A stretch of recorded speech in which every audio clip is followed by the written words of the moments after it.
My fellow Liberians.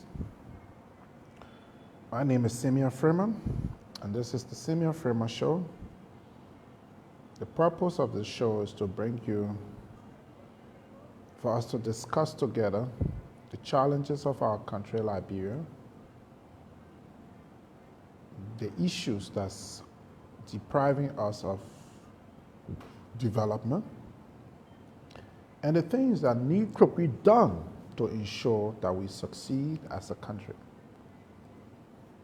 Liberia is one of many countries in West Africa, one of 16. But in the last couple of years, and this dates back as far as the 70s, we've been sliding behind. We actually didn't do well in the 80s. The 90s were a very terrible year for us. The 90s were a very terrible period for us. Also, the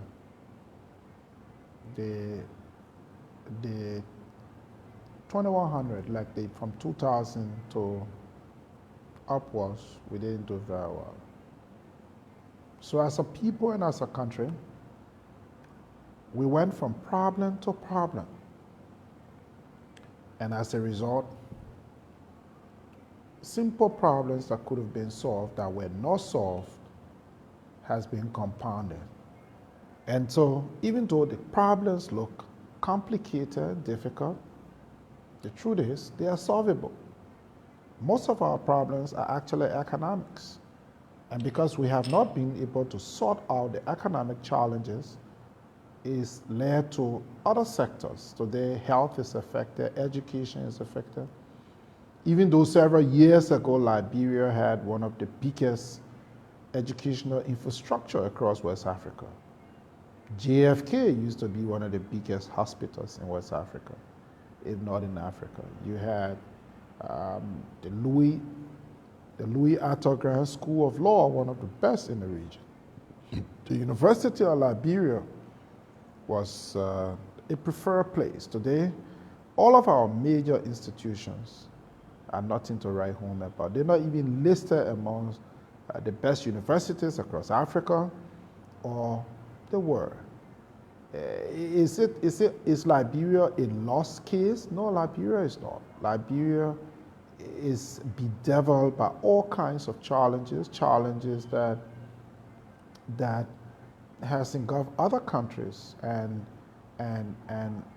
those other countries have been able to take steps to change their situation. And today, they're making progress. And that's why our desire to be president of Liberia is not on the basis of coming to the airwaves and just causing for nothing noise. The issues of Liberia are serious. And so what we've decided to do is to have this show with the hope of being able to ensure that our people have the requisite information and education that they need to make decisions. And so tonight, we're starting the show. We're going to be discussing a serious thing about taxation. Taxation, taxation, taxation. It's a serious thing that we need to discuss. And for you to have a clear understanding why, when I say I will reduce taxation, why I mean that, we'll look at all of these different impacts about taxation on our economy. But before we start, we'll give you the numbers to call. When we open the line, we'll open the line in about 30 minutes. So that would be like 7:34, thereabouts, 7:34, 7:35. And then I will link our co-hosts, our two guys in the background, James and Peter. So you can call us at that time on 0770 000754 or 0555 000754. If you are out of the country and you want to participate, you can call us on +231 770 465 612. I'll go over the numbers. If you're in Liberia, you want to call us, you can call us on 0770 754, or you can call us on 0555 754. Our WhatsApp line, if you're calling from outside Liberia, is +231 770 465612. But that's going to be like about 7:35 when we open the line. So tonight, we're discussing taxation. Mr. J. Thomas Dennis from Beverly Hills Community in my neighborhood. Thank you for following. Tonight, but before we go into that, we want to deal with the question that was asked by a gentleman from abroad, from America, who I hope he's listening, who asked the question of what policies we will put in place to make Liberia attractive. We've dealt with some of those in the last show. In order not to suck up a lot of our time, we talked about being able to put in place making tourism as an attraction by instituting making Liberia visa-free, where anybody from anywhere around the world can come. It's going to increase our passenger traffic by also reducing the number of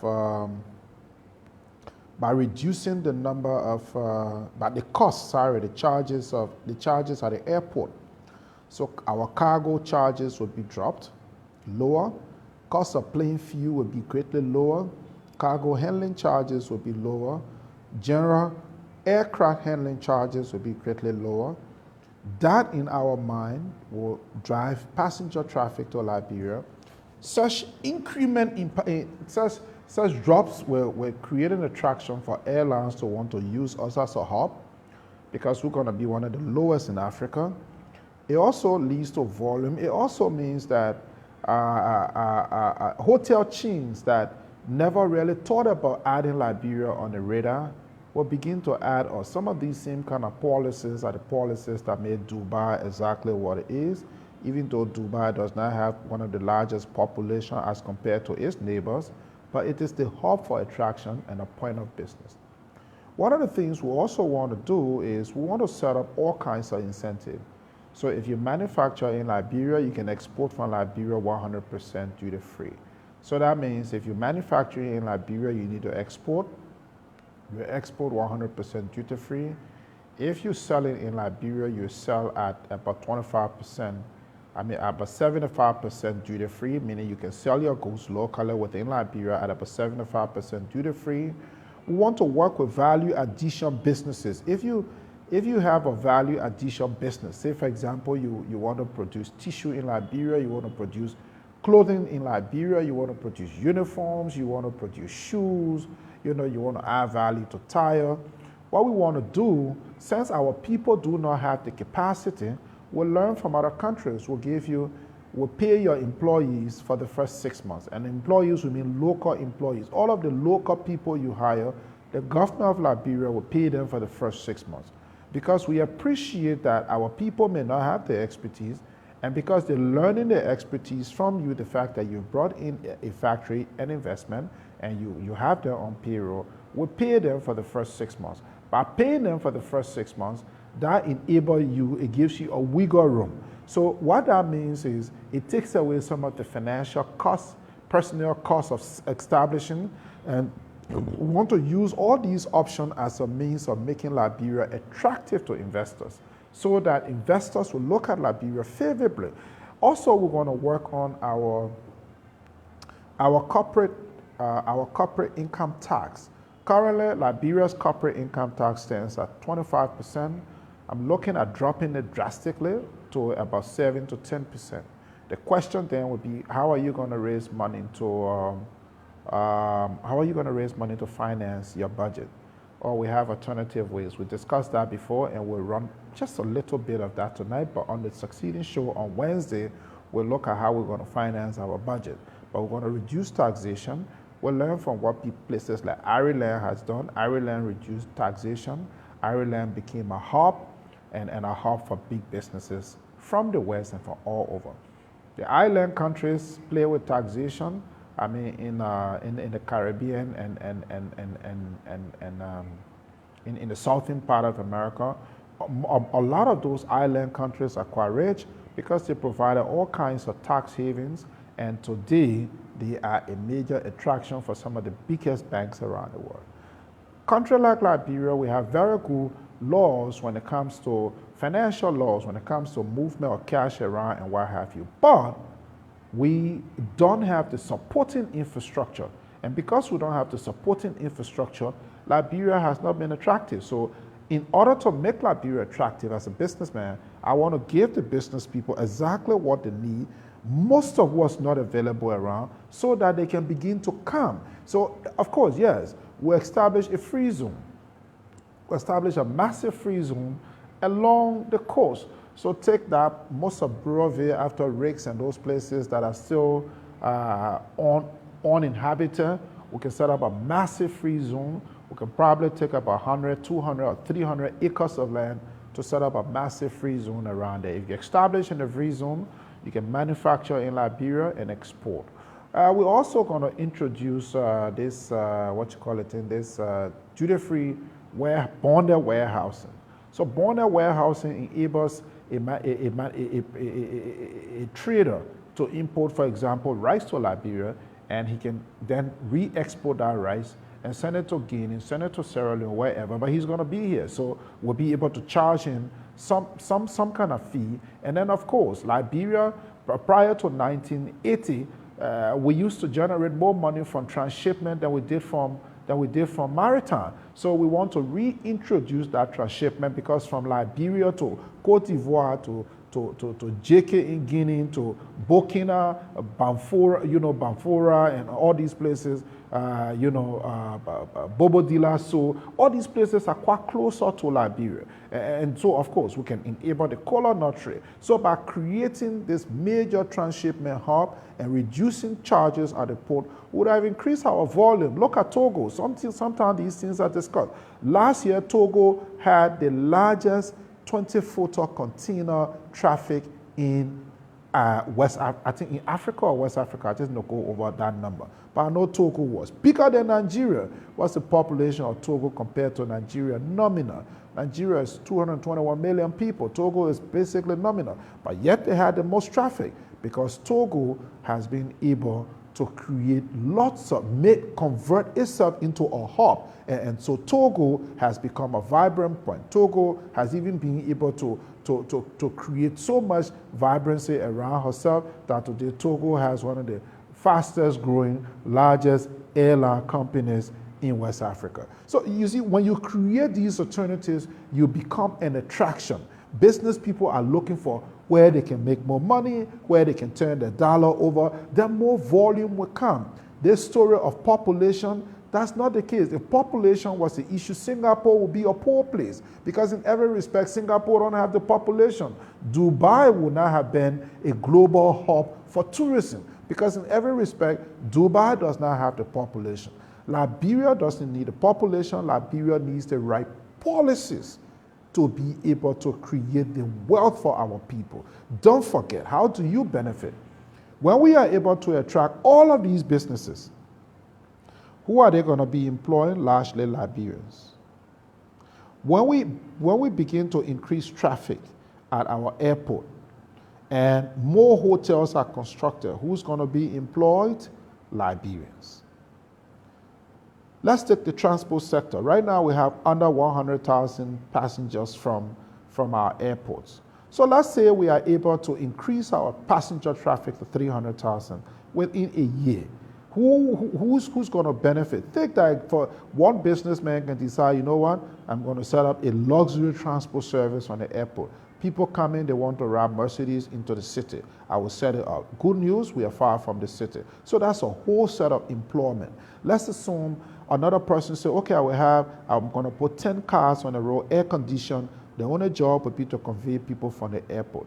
With 300,000 passengers, it means that you can do that. It means a lot more persons working in the bank, working in the medical field, working in other sectors that have excess resources, have disposable income, and decide to save it or have savings, can decide, you know what, we're going to provide services at the airport. Somebody could open a very good restaurant at the airport or multiple restaurants at the airport just to provide service. Because you're going to have 24-hour service, 24-hour service at the airport. So different people will start to open certain kind of services around the airport. So you see, a lot will begin to happen only by the right approaches, the right policies. That's why you see I don't come here wasting my time discussing who's left, who's right, who's doing this. The issues of Liberia are chronic.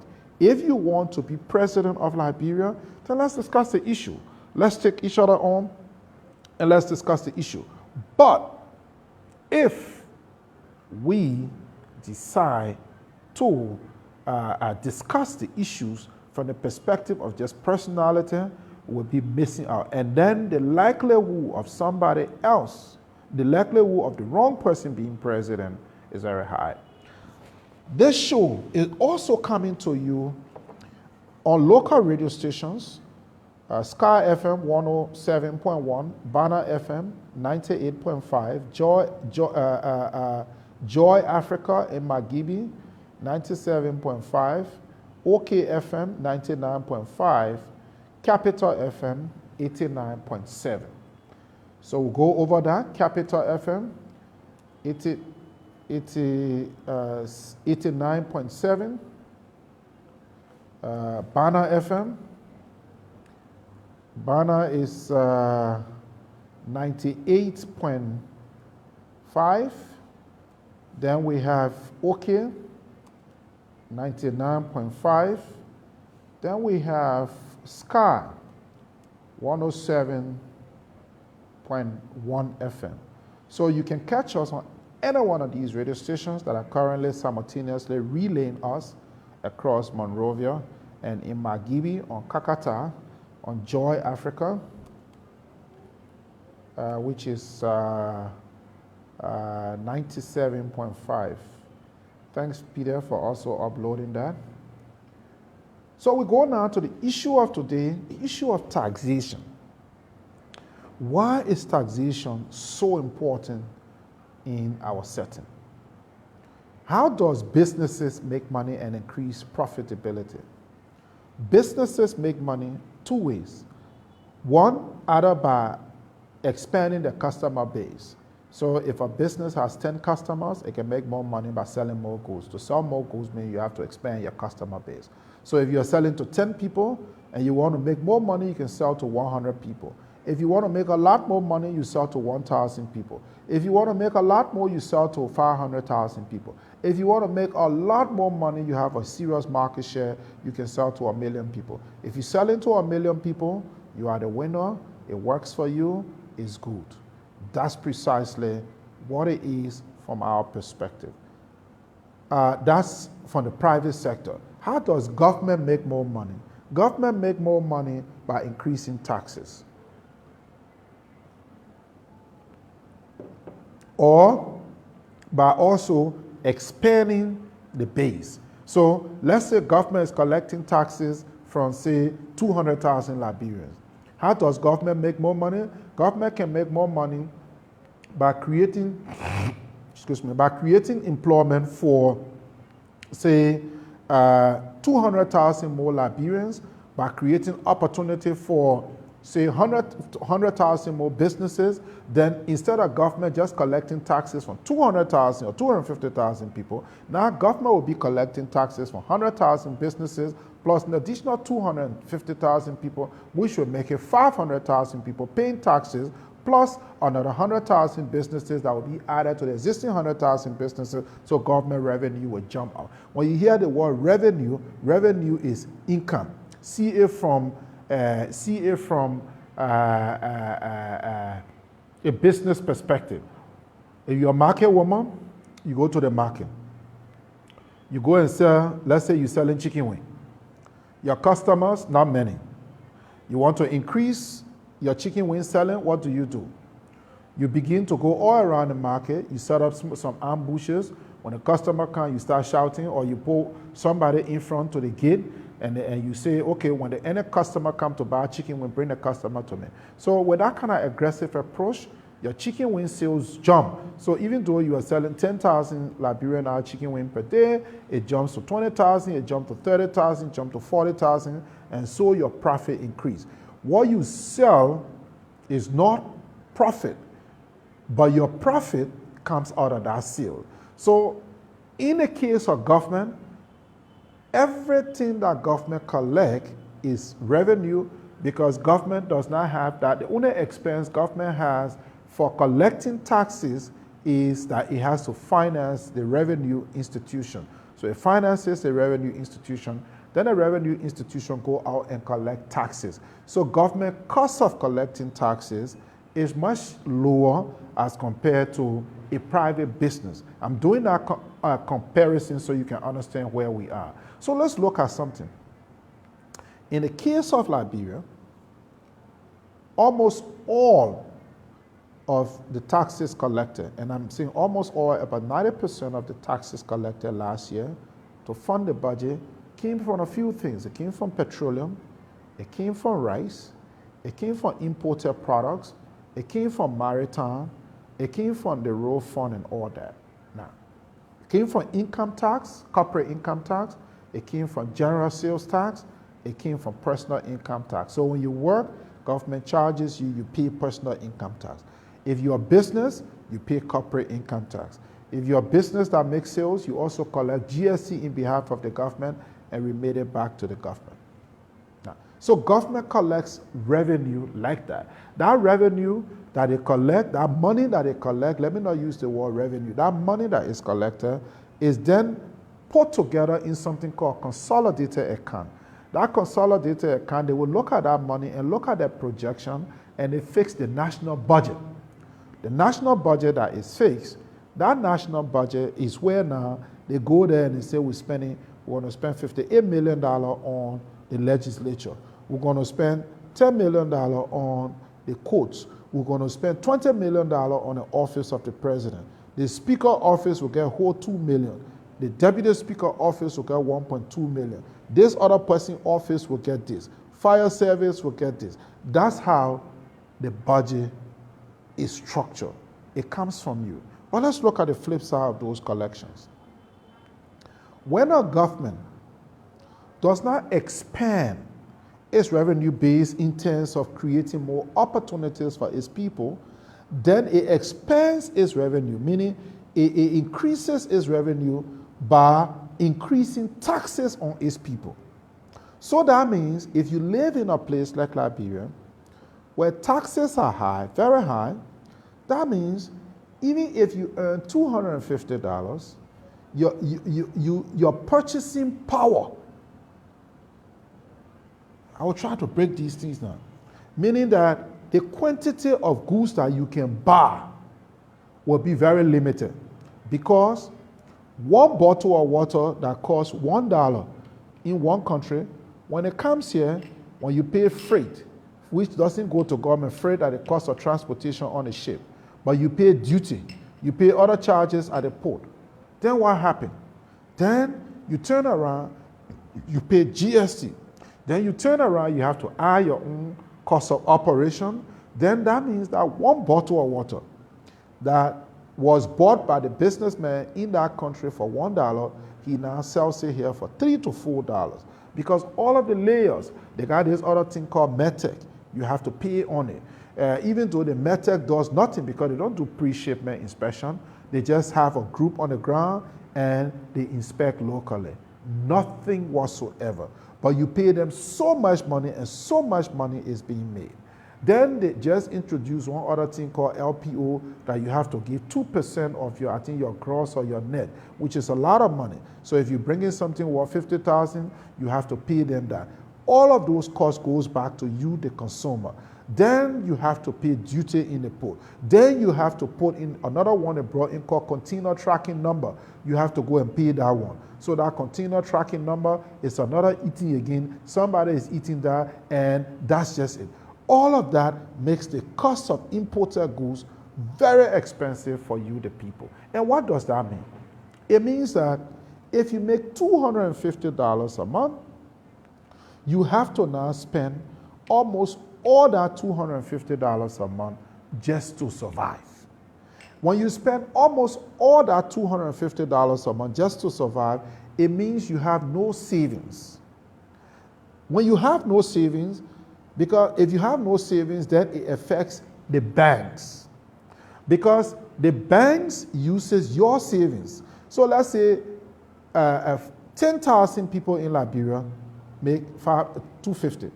10,000 people in Liberia making $250. And every month, the 10,000 people can save, say, $100. That would be $1 million every month to be saved. Over a 12-month period, the 10,000 people saving $100 every month will be able to save $12 million. Now, let's face it. Let's say those 10,000 people went to the bank. Went to all your banks and say, banks, every month I save $100. So I want to put it in my bank account. I will not touch that money for the next 1 year. So the banks now have access to $12 million because the cost of living is low for the cost of our people have purchasing power. The cost of living, the cost of goods is low for them. So when they pay their rent, they buy the rice, they buy the soup, they do the transportation, is low. So now they can save $100. It means the banks will have access to $12 million at the end of the year. Even before the year, and each month, the banks will have access to $1 million. That $1 million each, which translates to $12 million a year, the banks can then take that money and loan it to businesses. So let's say one businessman say, I want to build a city, the banks will be able to give. All right? Let's say once somebody come and say, look, I want to build a factory to produce tar soap. Bank will give that money. And bank will say, you know what? These deposits, nobody's coming for the deposit after 1 year, 2 years, so low. Pay me back over a full 5 years period because now there's more savings. So you see, when through government policies, we make the cost of goods so expensive for our people with all these different layers that we put on top of it, what happened? What happened? What then happens is that our people will not have purchasing power. Not just that they will not have purchasing power, but they remain poor. Not just that they remain poor, but then the banks and institutions within the country themselves remain poor. Then what happened? Then the government budget will not grow. And the government budget is not growing. Imagine, since 2009, Liberian budget hit $500 million. Since 2009, from 2009 to 2009, 10, 11, 12, 13, 14, 15, 16, 17, 18. That's 10. 19, 20, 21, 22. 14 years later, the budget still at $500 million. Why? Because we're punishing our people. 1 minute, so we have all kinds of things on gasoline. So the price of gasoline up, and the grade of gasoline we bring here is not even the cleanest one, the dirtiest one. We bring the lowest grades of rice here. So our people have to pay so much for these things. So if our people are paying so much, that's why in Liberia, the people that don't understand economics, what they say? I'm living from hand to mouth. When the people live from hand to mouth, it means whatever they work for, all right, they have to now spend it to survive. School fees goes up. Rent goes up. Transportation goes up. Price of commodities go up. Even at that, we're still introducing all kinds of layers on top of it. What is the use of a medtech when $100 million worth of cocaine comes into the country? Then that means the medtech is just collecting free money. You see? Then you have all these different layers that does nothing. One other intellectual property office. They do nothing. But the legislature, our representatives, and the president sign into law that you should pay 2% of that.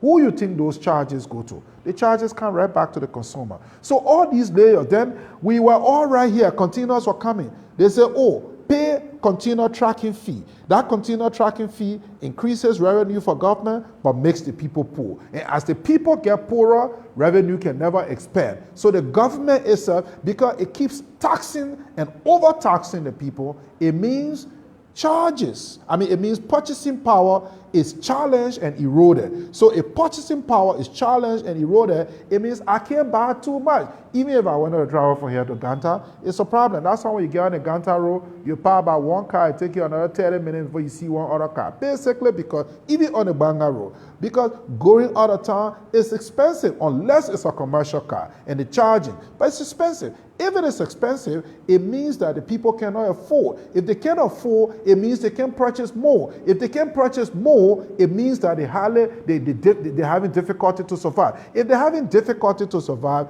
where does the government get its next set of revenue from? That's why in smart countries, in developed countries, or in developing countries that are smart, what do? They make sure they take the burden of our people. That's why you heard me say, on our Senior Framework Administration, Peter, please send a link, please. On our Senior Framework Administration, I'm going to get rid of GST, kill it off completely. In that way, and I will get rid of all these in the law that was passed, LPO office, I will shut down that nonsense. That whole thing called method, I will cut it off. We don't need inspectorate. We were bringing goods to this country long before inspectorate started coming. So what we would then do is that we would then be able to make the cost of goods inexpensive for you. You'll be able to live on 150. If you have 150, you'll be able to live on a particular amount. And by living on that particular amount, what's going to happen? Now our people will have savings. When they have savings, now they will be able to buy more. So the succeeding year, government would have created significant quantity of wealth for our people. By creating significant quantity of wealth for our people, now the government will be able to tap on their wealth for also government prosperity. Because if you were buying one bag of rice, let's say 5 people were eating 1 cup of rice. Now, you can afford it. A bag of rice is probably $10. So now you can afford it. You buy 3 bags.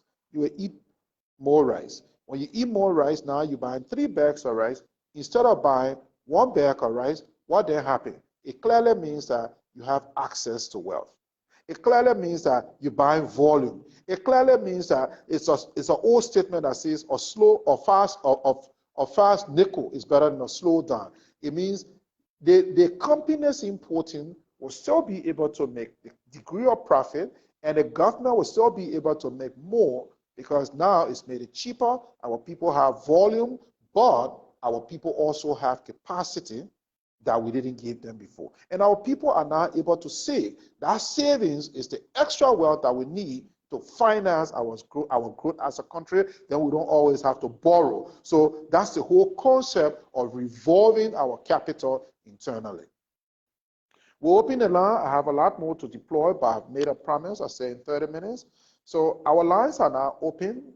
You can call us on 0770 000754 or 0555 000754. So those are our numbers to call.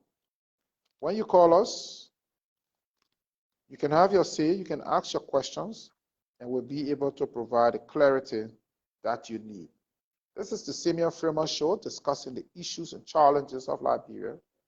Call us on 0770-000-754 or 0555-000-754. On your WhatsApp number, call us on +231-770-465612. Peter, are we on Capital, Bana, OK, and Sky? Yes, we are on Capital and OK. Sky, but I can get Bana from here. Okay. Let James check that up. What's about Capital, on Capital, OK, and Sky, right? Yes, yeah. Okay. Call us on those numbers that we advertise. This is the Simeon Freeman Show discussing the issues of Liberia.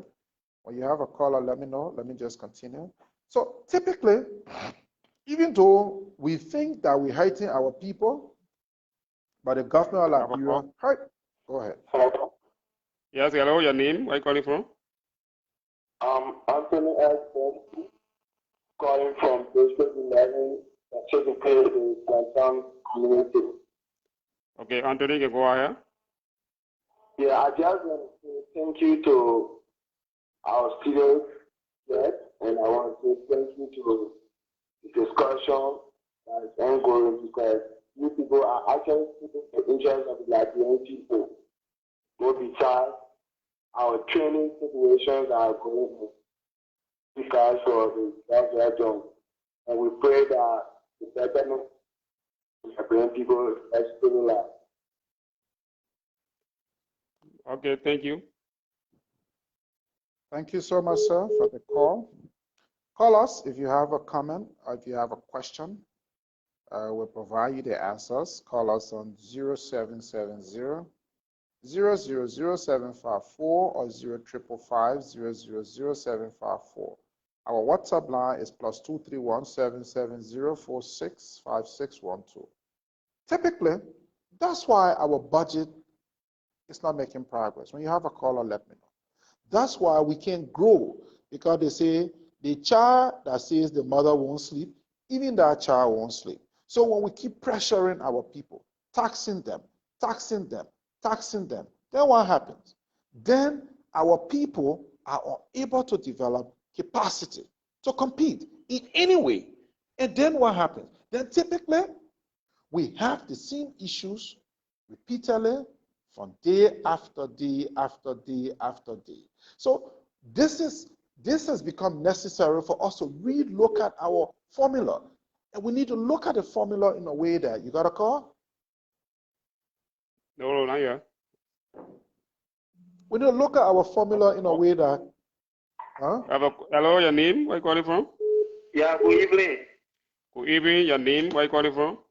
Yeah, my name is Peter S. Mato. One of the visual interpreters member. Oh. Yeah. Mato, you can call back. Yeah, my name is Peter S. Mato. Hello? Hello? Yes, you can go ahead. You're live. Okay. My name is Frederick Morva, and I call you from Puget Island, New Zealand. Good evening, Mr. Freeman. Good evening, sir. Hello? Yes, you can go ahead. Good evening, sir. Okay, great. This is my very first time calling on your show, although I manage to listen when I can. Okay. And I've actually been listening to Mr. Freeman. I know he's not hearing me because when I said hello, you answer, you didn't answer, but I want to just inform him that. No, I'm hearing you. I'm hearing you, sir. I'm hearing you. And paying attention very keenly to his version or the way he thinks that the Liberian government is supposed to be, conducting business. And I'm one of those who really believe in some of the things he has said. In 2011, and I'm sure I still have that date somewhere, I bought tips when he was talking about economic revitalization and all of those things. In fact, I have always told people that Mr. Freeman is the only person who have been able to offer a new way of running government. If you ask all of those who want to be president or who wanted to be president for the last, let's start from 2005 to now, I don't know anybody who has suggested a new way, completely new way, radical way of running the Liberian government. Then Mr. Freeman has the ability. And like I was talking about the 2011 message, I still have that date somewhere. Sometimes I manage to listen. Okay. He's the first person who spoke about scratching the Ministry of Information, and I agree with that. There shouldn't be any reason why we should have the Ministry of Information allocate millions of dollars to that ministry when we are having LBS, we're having a Liberia News Agency, we're having the independent press, and all of that. When it comes to where government should invest in terms of industrializing the country, into cement industry, food industry, and all of that, I really admire that. The approach to IMF. Look at all of those who want to be president of Liberia today, including the person that I support. They say a lot about what radical change you're going to make as to how Liberia engages, the multilateral institutions, the Bretton Woods, talking about the IMF, the World Bank, and all of that. Nobody having known to speak of these things compared to the way he does it. Okay. And the reason I'm going over these things is because I want to let him know that there are ears, that have been listening to him over the years, except that I am confused. Why is it? And this is my question. I'm landing on this question. And I really want him to really answer this question for me. Why is it that even though you actually, you're pushing a radical and pragmatic solution to the Liberian governance process, why is that nobody listening? And very few people like us are listening. And those of us who listen, why is it that we don't trust that the action will really be taken, that you can really be true to, your words and stuff like that? Up to today, I can safely say that Mr. Freeman is not one of the front runners in Liberian politics, yet he's pushing the right message. And I want to be guilty of that. Before we go forward, I want to be guilty of that. I listen to you, but I don't trust. What are you doing, to make sure that people don't just listen to you? Because my plan is, and I personally want to teach myself, the reason I listen to you, but it sounds more like a theory, because the political action, the political will that is required to do these things are lacking. We're not seeing anybody. So what are you going to be doing to make sure that you get transformed from messaging, to the place where you can win the hearts of Liberians, to be able to vote for you or to try a Freeman administration? And let me just end again by saying, you're doing a very good job at pushing the right message. I'm listening to you. You're one person who nobody, not George Weah in the past, not even Madam Ellen Johnson Selu, who was leader when you started speaking, not even Cummings. In fact, Cummings is one person who has really disappointed me when I listen to him. His track record when it comes to private sector, when it comes to leadership in the private sector and all of that. When I listen to him, most of the time his message comes across very empty compared to what Cyril Freeman you have been saying in the past. What are you going to do to make sure that the Liberian people, the ordinary people, they pay payments? Some of these people have aspirations. They want to rise up today, but tomorrow they want to transform themselves into, what are you going to be doing so that you can get the attention of these people? Thank you. Okay, thank you. Thank you so much, sir. You made a very valid point, and we really want to thank you. I hope you still listen. I'll just try to flush this quickly. Yes, these radical messages were conveyed. Go ahead. Yes, hello, your name? Where are you calling from? Hello, my son, Jackson. How are you doing, Papa? Yeah, Masisi, I'm fine. Yeah. Okay, thank you for the record. They didn't say to my brother there in his house for Mr. Freeman. Okay. Okay, so the public is Masisi calling on your show. Mr. Freeman, I love your show. I want all time to listen to your show. You say the fact. For me, if I support somebody, I support you. And you always on your real lane. I hear you talking about people that say that's no okay, who doesn't obey the country. But also that bread they always say this, that they put a charging for half for the tax, they put on making money, and they put this, they put that, and you talk about taxpayer. What in your regime and you talk about how taxpayers see the vote, this is what I want to vote for you, that one question. Two, you have to come on the platform of sociality. Because what is happening in the government, some government officials, they're not working. When you criticize them, you come to them and say, what you're president tomorrow, what you're doing for the country. If somebody will come to the place, that person, I won't move president here. When you ask me, I'm president here, for there's no notice. So what can you say, I won't move president here for no reason? And then you come to me, they'll say yes, I tell you what the people, oh, I put it for that, who? What did I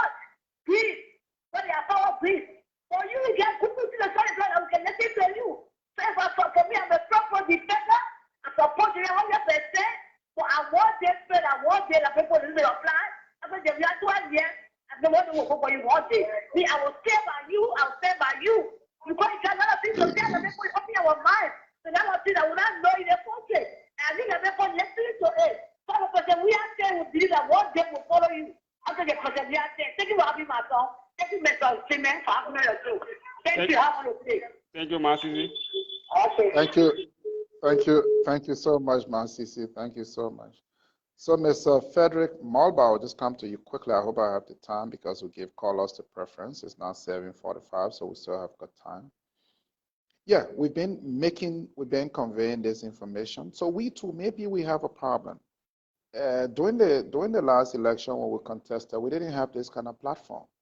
We were not on 4 radio stations in Monrovia, 1 in Margibi, to have this show via Facebook that anybody from anywhere can watch us, and that we could talk to you sitting from one location here in Liberia, and from one location you can hear us on multiple radio stations. So there are lots of silent listeners listening to these issues.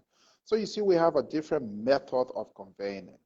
On the issue of trust, coming from total poverty, I've been able to build a business empire. And so I think that creates a clear basis for trust. And I have set up this show to explain clearly how this will happen, why this is happening, why if you continue down this road, why this might happen, that might happen, all those things, I'm doing that.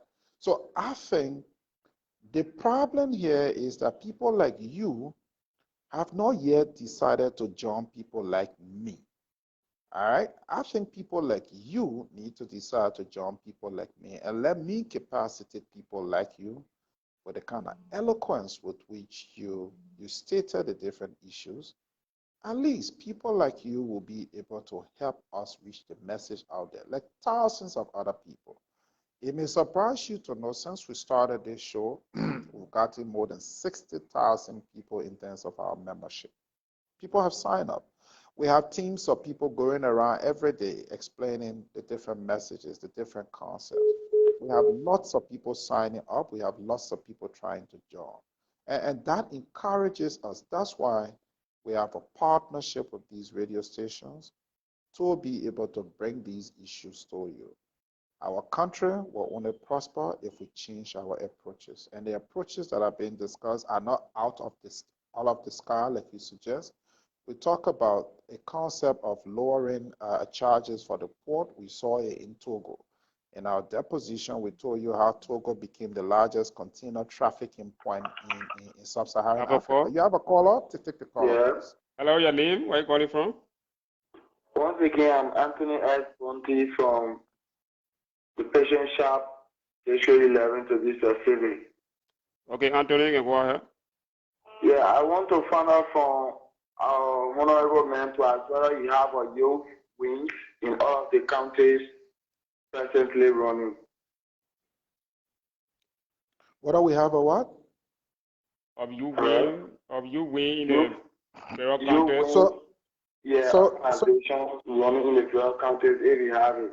So yes, we do. So after the show, James, I hope James can just take the guy's number, the gentleman's number, and we can call him. Yes, we do have that throughout the country. I'm asking this because if we have it, will we have a better communication to be able to propagate the information that will be given from him through us to be able to spread it, because he actually speaks in the interest of us.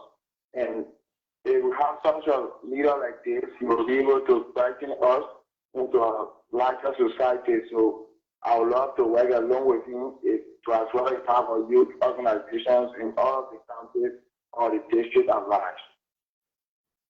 Okay. Right. So okay, James Anthony, will call you, James, and Peter will call you after the show. They're going to call you back after the show.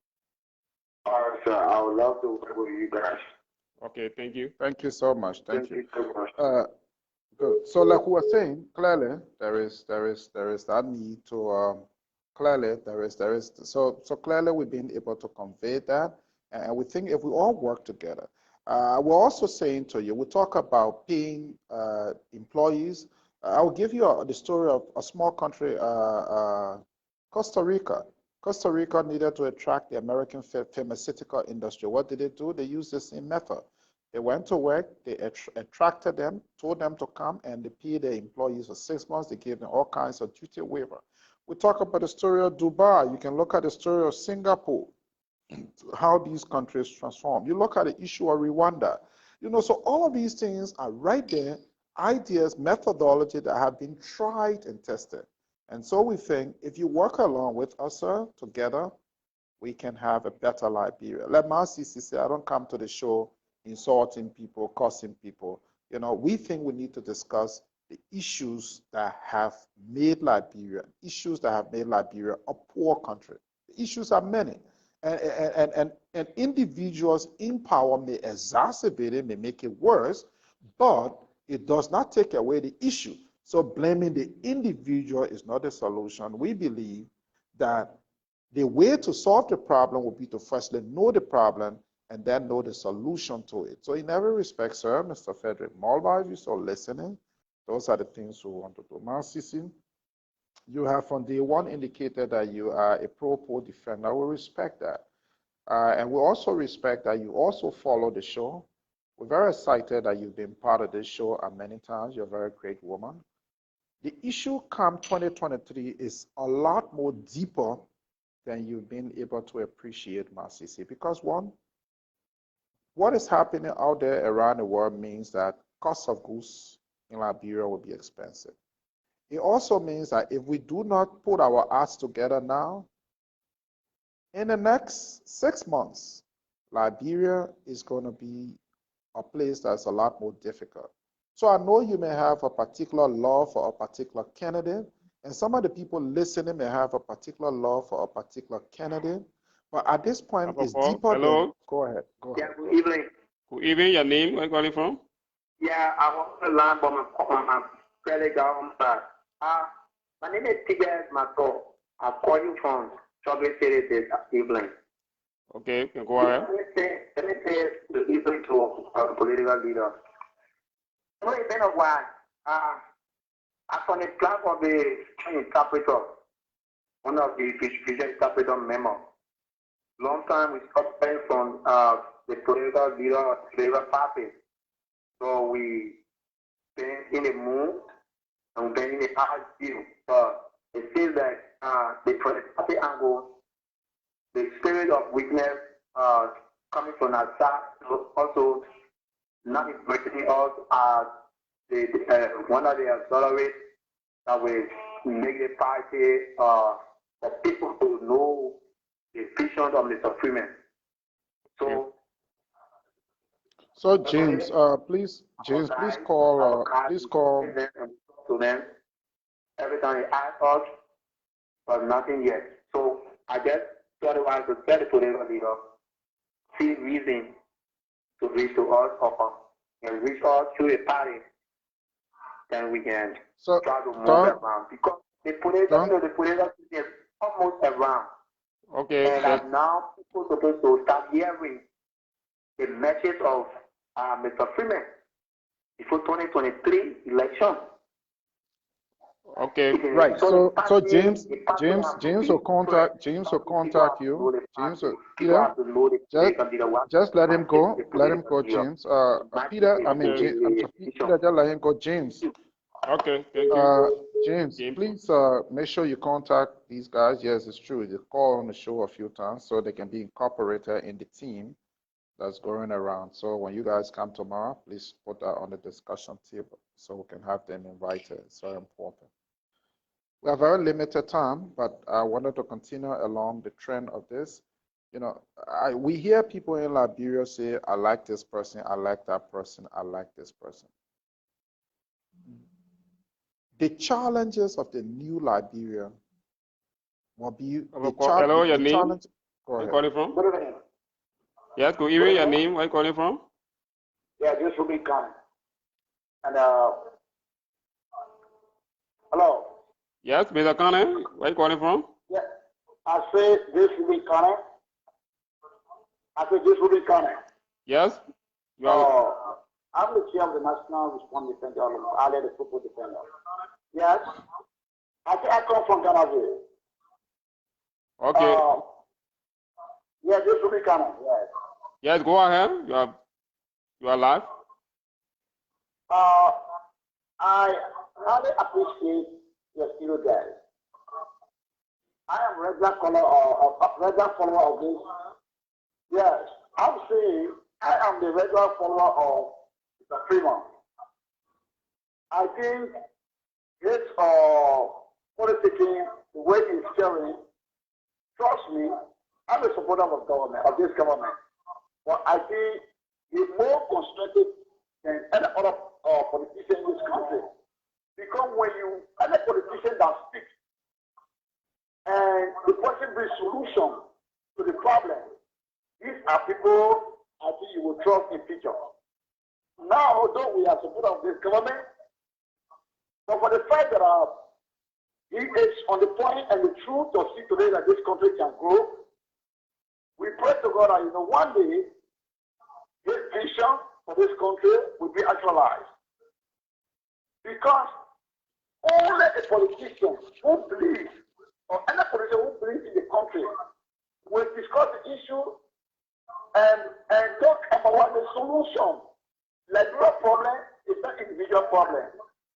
Whenever issue question like this happen, or situation of the country happen, come up with a solution. And that's why I order Mr. Freeman. Let me appreciate him. I'm the regular follower of him. I say that in the corner every evening, even at OKFM, when you were online, I'll always follow him. Let me say thank you, and may God bless you for the country for what you're doing. One day his dream will be actualized. After program we are. Thank you very much. Thank you, Mr. Connor. Thank you so much, sir. Thank you. That's how we should do what we have to do in Liberia. In a white people country, if you want to be president or you want to be whatever, you come to the table and you say, these are the challenges. But in our country, people desirous of being president, they insult, they blame. So it means all of Liberia's problems since 1847, it means George Weah caused it. No, George Weah clearly has a capacity limitation, but he's not responsible for all of our problems. Our problems have been existing, and we need to discuss them in order to change our country for the better so the people of Liberia can live better. And that's precisely what we're trying to do here. We've got very limited time. I'll just make some comments. It's now 7:57, so in 3 minutes we'll be out of here. We want to again thank our partners, Pana FM. Pana FM is 98.5. We want to thank OKFM, 99.5. Capital FM, 89.7. Sky FM, 107.1. Joy Africa, 97.5. And the numerous people who follow us on Facebook, online, we share the show. We want to say thank you. Thank you for the support. What you've done over these years, over these last couple of months, have made us more popular, more substantive. The number of people showing up to the party office daily. We want to also thank you, recognize your help. The guys who have styled themselves the vision bearers, we're going to work along with you. The many other people that we're working along with, we want to say thank you. Without you, we will not be here. Without you, we will not be this popular. More than 60,000 people has now shown up on our membership list. This is significant. This is huge. And I believe one day soon, when we have a parade, people will see that this is different. We're beginning to have those same impact in our town of Bassa, and we want to work with you. We're very excited about working with you. A final message in the last 1 minute, Liberia is all we got. If you make the wrong person president of Liberia, that person will be in power for 6 years. If you are 25 years old today, 6 years, you will be 31 years old. If your son is 6 years old today, in 6 years, he will be 12 years old, or she will be 12 years old if your daughter, if it is a girl. Liberia may be worse off on a person that lacks the capacity to introduce radical ideas, new ideas. That's what makes countries grow. Countries grow from new ideas. We cannot use the same old approach and expect a different result. We cannot come and just be condemning and criticizing. We deserve better. Liberia deserves better. The power to make me the next president of Liberia lies in your hands. Let's take up the challenge, make me the next president, and let's change Liberia for the better. You have a good night. I want to thank my co-hosts in the background, Mr. Peter Jackson and Mr. James Freeman. Thank you guys so much. Please make sure you call the guys who are interested so we can work with them as a team. Have a blessed evening. Good night. Bye for now.